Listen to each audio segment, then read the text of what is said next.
नमस्कार दोस्तों, स्वागत है आप सभी का मेरे YouTube channel voice of Ashoka में। दोस्तों, स्टडी फ्रॉम होम कार्यक्रम के अंतर्गत मैं आपके लिए लेकर आ रहा हूं इंग्लिश ग्रामर के अलग अलग points.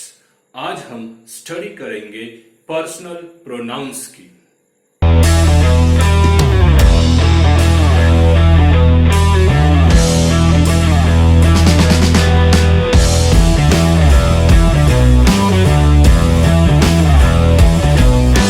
So friends, before going to personal pronouns, let us understand what is meant by pronoun. Pronoun का हिंदी में मतलब होता है सर्वनाम, लेकिन आखिर ये सर्वनाम है क्या? आइए समझ लेते हैं एक एग्जाम्पल के द्वारा। Rohan is an obedient boy. Rohan wakes up early and takes Rohan's bath. After that, Rohan wears Rohan's dress. Rohan greets Rohan's mother. क्या हुआ? यहां पर जो सब्जेक्ट है रोहन, ये नाम हर बार खुद रिपीट हो रहा है, जो कि हमें सुनने में बिल्कुल भी अच्छा नहीं लगता है। It sounds so unnatural. तो इसका सही तरीका क्या होना चाहिए? आइए देखते हैं। Now let us take a look at this passage. Rohan is an obedient boy. He wakes up early and takes his bath. After that, he wears his dress. He greets his mother. Now, you can see from the above passage, Rohan is replaced with some other words which sound good to hear, to listen. Okay? ऊपर दिए गए passage में हर sentence में रोहन बार बार repeat हो रहा है। ये नाम बार बार रिपीट हो रहा है, जो सुनने में बिल्कुल भी अच्छा नहीं लगता है। अब यहाँ नीचे जो पैसेज दिया गया है, उसमें सिर्फ एक ही बार रोहन नाम का यूज हुआ है। बाकी हर सेंटेंस में रोहन की जगह पर कोई ऐसा शब्द आया है जो रोहन की ही भूमिका निभा रहा है। यानी कि ये जो शब्द है, ये शब्द वही भूमिका निभा रहे हैं जो रोहन नाम का सब्जेक्ट निभा रहा है। इसका मतलब दोस्तों, एक बात यहां पर क्लियर हो जाती है कि सर्वनाम की व्याख्या अगर हम करना चाहे तो सर्वनाम मतलब ऐसा शब्द होता है जो नाम की जगह पर आकर नाम की भूमिका बजाता है। A word that replaces the noun is called as pronoun. So now it is clear that the definition of pronoun is a word that is used in the place of noun.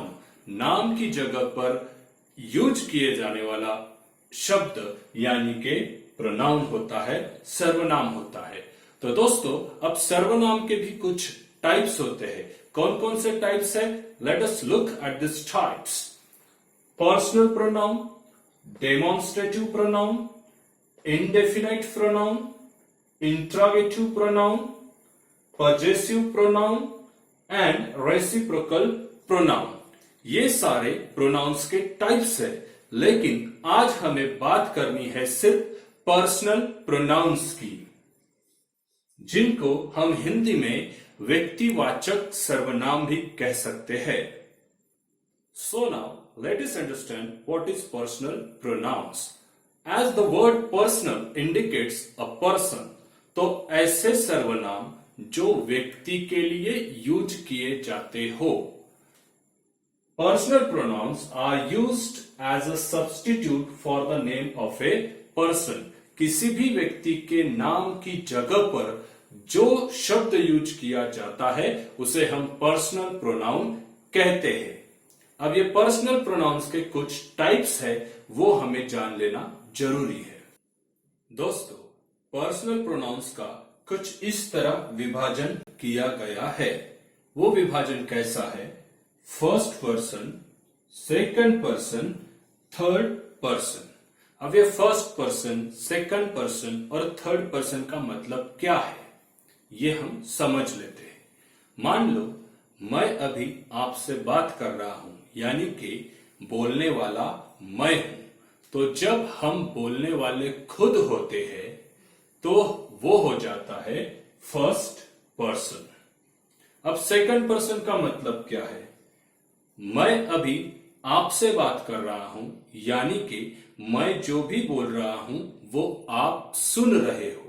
तो यानी कि जो सुनने वाला होता है उसको हम कहते हैं सेकंड पर्सन। और थर्ड पर्सन क्या हो जाता है? मान लो मैं और आप दोनों के बीच में किसी थर्ड पर्सन की, किसी तीसरे व्यक्ति की बात चल रही है। मान लो हम अपने किसी दोस्त की बात कर रहे हैं, तो जिसके बारे में बात हो रही है वो हो जाता है थर्ड पर्सन। अब इन सारे पर्सन्स के एक वचन और अनेक वचन के फॉर्म भी होते हैं। जैसे कि हम इंडियन प्लेज बोलते हैं तो हम बोलते हैं इंडिया इज माय कंट्री। यहां पर माय ये जो शब्द है ये शब्द सिंगुलर डिनोट करता है। लेकिन जब हम इंडियन कॉन्स्टिट्यूशन बोलते हैं तो हम शुरुआत करते हैं we the people of India. अब यहां पर वी ये जो शब्द आ जाता है ये समूहवाचक बन जाता है, यानी कि वो प्लूरल फॉर्म में आता है। तो यहां पर फर्स्ट पर्सन, सेकंड पर्सन और थर्ड पर्सन इनका सिंगुलर फॉर्म भी होता है और प्लूरल फॉर्म भी होता है। तो आइए अब बात करते हैं हम कौन कौन से है personal pronouns. Which are the personal pronouns? So, first person singular is I. First person plural is we. Second person singular is you. Second person plural is you. Third person singular is he, she or it. And the third person plural is they. अब इनका मतलब भी जान लेते हैं।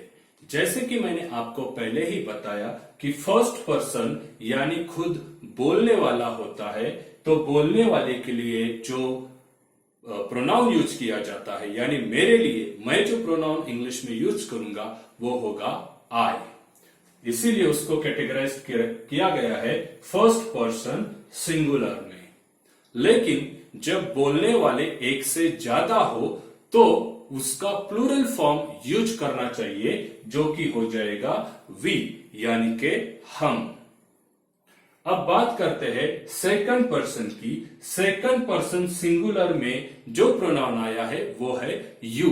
You का मतलब एक वचन वाला यू, यानी कि तुम। जब मैं यहां पर तुम ये बात कर रहा हूं, तुम ये शब्द इस्तेमाल कर रहा हूं, तो उससे मेरा अर्थ सिर्फ एक व्यक्ति अभिप्रेत है। जब सुनने वाला सिर्फ एक हो तो उसके लिए जो प्रोनाउन यूज किया गया है वो है यू। लेकिन इसमें खास बात यह है कि यहां पर प्लूरल फॉर्म जो यूज हुआ है वो भी यू ही है, लेकिन इसका मतलब समूह होता है। जब मेरे सामने कई सारे लोग सुनने वाले हो तो उनके लिए भी मैं जो प्रोनाउन यूज करूंगा वो होगा यू, यानी कि आप सभी। अब थर्ड पर्सन सिंगुलर यानी कि जिसके बारे में हम दोनों बात कर रहे हैं वो पर्सन, उसमें पहला होता है ही यानी के वो, शी यानी के वो। लेकिन यहां पर जेंडर चेंज होता है।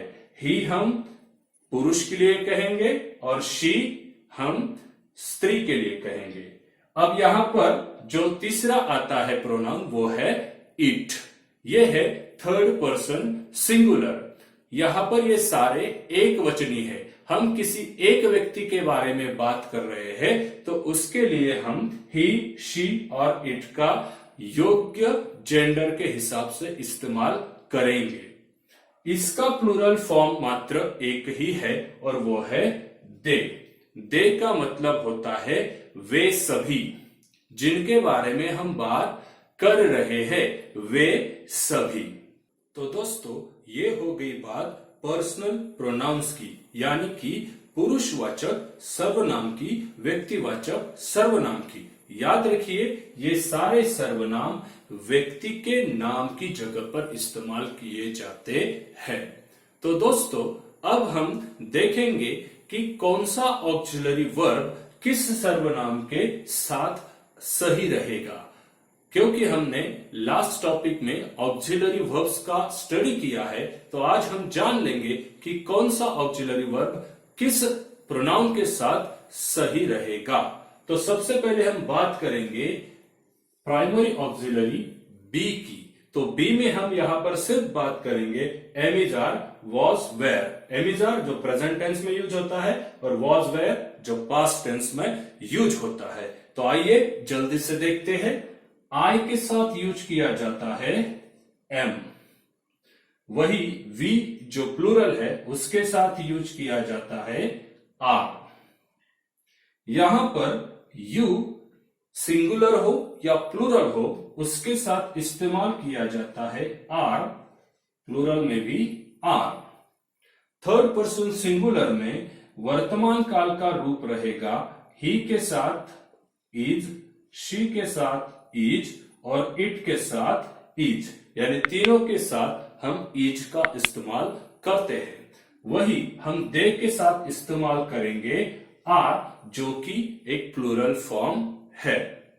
आइए अब बात करते हैं पास्ट टेंस की, यानी कि वॉज, वेयर की। फर्स्ट पर्सन सिंगुलर आई के साथ इस्तेमाल होगा वॉज, वी के साथ यूज किया जाएगा वेयर, यू के साथ यहां पर दोनों जगह पर इस्तेमाल होगा वेयर, वेयर। वही ही, शी, इट जो कि सिंगुलर है, इन तीनों के साथ इस्तेमाल किया जाएगा वॉज, और दे के आगे इस्तेमाल किया जाएगा वेयर। यानी कि वॉच का इस्तेमाल सिंगुलर के साथ होता है और वेयर का इस्तेमाल प्लूरल के साथ होता है। जल्दी से बात कर लेते हैं प्राइमरी ऑक्सिलरी के अगले फॉर्म यानी हैव की। हैव में तीन रूप होते हैं, हैव, हैज और हैड। तो देखिए, आई के साथ यूज होगा आई हैव, वी के साथ यहां पर फिर से यूज होगा वी हैव, यू के साथ बिल्कुल यूज होगा अगेन हैव, यहां पर भी यूज होगा हैव। ही, शी, इट जो थर्ड पर्सन सिंगुलर है उसके साथ मात्र यूज होता है हैज, और दे के साथ फिर से यूज किया जाएगा हैव। यानी कि सिर्फ थर्ड पर्सन सिंगुलर में ही हैज का इस्तेमाल होता है, बाकी सभी जगह पर हैज का इस्तेमाल नहीं होता है, हैव का इस्तेमाल होता है। वही पास्ट टेंस हैड का इस्तेमाल सारे प्रोनाउंस के साथ होता है। जो हैव और हैज का एकमात्र भूतकाल है, उसका इस्तेमाल इन सारे प्रोनाउंस के साथ होता है। I had, we had, you had, he, she, it had and they had। अब बात करते हैं डूज के फॉर्म्स की। वैसे तो डूज का इस्तेमाल किसी भी सर्वनाम के साथ एफर्मेटिव सेंटेंस में कम ही होता है, लेकिन जब हमें किसी सेंटेंस को नेगेटिव करना हो या किसी सेंटेंस को हमें क्वेश्चन बनाना हो, तो वहां पर डू, डस, डीड का इस्तेमाल बहुत इंपॉर्टेंट हो जाता है। तो आइए जान लेते हैं किस सर्वनाम के साथ डूज वर्ब सही होते हैं। आई के साथ इस्तेमाल होता है डू, वी के साथ इस्तेमाल होगा डू, यू के साथ इस्तेमाल होगा डू, यू के साथ इस्तेमाल होगा डू। वही ही, शी, इट के साथ इस्तेमाल होता है डज। उसका प्लूरल फॉर्म दे के साथ इस्तेमाल होगा डू। ये सारे प्रेजेंट टेंस में इस्तेमाल किए जाते हैं। वही इनका पास्ट टेंस है डीड, जो सारे के सारे प्रोनाउंस के साथ यूज होता है। जैसे कि मैंने हैड के बारे में कहा, सेम प्रोसेस डीड के बारे में होती है। डीड यहां पर I, we, you, he, she, it, they सभी के साथ एक ही डीड आता है। अब बात कर लेते हैं मॉडल ऑक्सिलरीज की। दोस्तों, मॉडल ऑक्सिलरीज यानी कि shall, should, will, would, can, could, may, might, must, need, dare, ought to, used to, ये सारे मॉडल ऑक्सिलरीज का प्रोनाउंस के साथ यूज करने का कोई स्पेसिफिक रूल नहीं है, क्योंकि हम सारे मॉडल ऑक्सिलरीज इन सारे प्रोनाउंस के साथ यूज कर सकते हैं। लेकिन यहां पर हमारा स्टेटमेंट का पर्पज क्या है वो इंपॉर्टेंट होता है। वाक्य किस हेतु से बोला जा रहा है वो मायने करता है कि कौन सा मॉडल ऑक्सिलरी हमें कब इस्तेमाल करना है। लेकिन फिर से एक बार बता दूं कि कोई भी मॉडल ऑक्सिलरी हम किसी भी पर्सनल प्रोनाउन के साथ यूज कर सकते हैं। तो दोस्तों, आज हमने देखा कि पर्सनल प्रोनाउंस जो फर्स्ट पर्सन, सेकंड पर्सन और थर्ड पर्सन के हिसाब से उनके टाइप्स क्या होते हैं और उनके साथ कौन से ऑक्सिलरीज यूज किए जाते हैं। आशा करता हूं आज का ये टॉपिक आपको पसंद आया होगा, समझ में आया होगा। अगर दोस्तों आपको ये वीडियो पसंद आया है तो लाइक करिए, आपके कुछ सवाल है, कुछ प्रॉब्लम्स है तो कमेंट में टाइप कीजिए और मेरे चैनल को सब्सक्राइब करके ये वीडियो शेयर जरूर करिए। Thank you very much.